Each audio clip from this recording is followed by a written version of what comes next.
ప్రయత్నం చేస్తే ఆ 40,000 మంది రియాక్ట్ అయితే 40 మంది మీద ఏం జరగబోతుంది, ఎందుకు ఇటువంటి కుయుక్తులు చేస్తున్నారు అనేది జగన్ మాట్లాడుతుంది.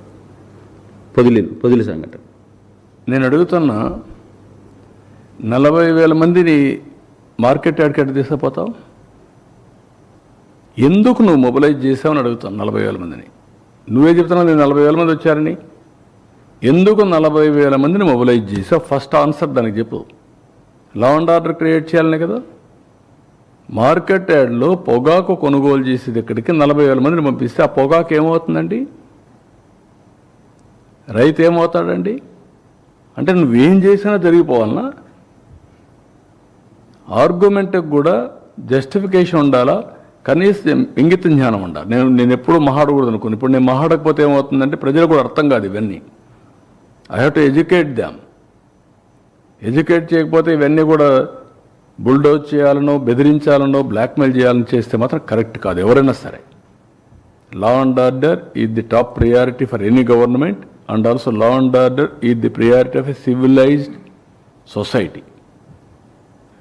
సివిలైజ్డ్ సొసైటీలో లా అండ్ ఆర్డర్ కానీ లేకుండా ఏ అమ్మాయినంటే అమ్మాయిని లిస్ట్ ప్రకారం మొలాస్ట్ చేసి మాట్లాడితే మీకు మొన్న చూశారు నా కాన్స్టిట్యున్సీ, సిగ్గుపడుతున్నా.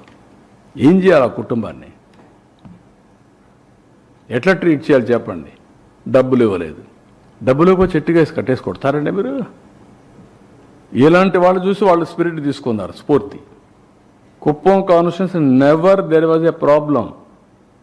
నిన్న మళ్ళా ఇంకొక కేసు, ఒక ముస్లిం ఇద్దరు కొట్టుకున్నారు, ఇద్దరు వైఎస్ఆర్ కాంగ్రెస్.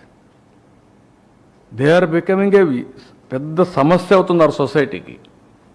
రాజకీయ సమస్య, సొసైటీకి ఒక సమస్య. వాళ్ళకేంటి హిస్టరిక్గా తయారైపోయారు. ఏం చేసినా జరిగిపోతున్న పరిస్థితికి వచ్చారు. ఈ మధ్యకాలంలో అమ్మాయిలపైన దాడులు చేయడం అన్నింటిలో వీళ్ళు ఉన్నారు. ఏమనాలి వెళ్ళి మాట్లాడితే రాజకీయం. సార్, నిన్న పరామర్శకి వెళ్తే ఇద్దరు చనిపోయారు, మళ్ళా పరామర్శ అంటూ లేదా మీటింగ్ అంటూ మళ్ళా పర్మిషన్ అడిగితే ఏం చేస్తారు sir?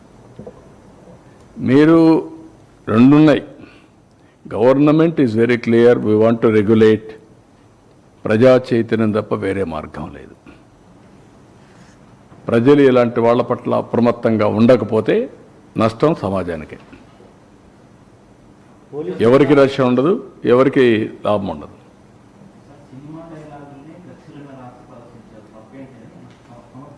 That is what I'm saying. చంపేస్తే కూడా సినిమాలో చూపిస్తారు కదా.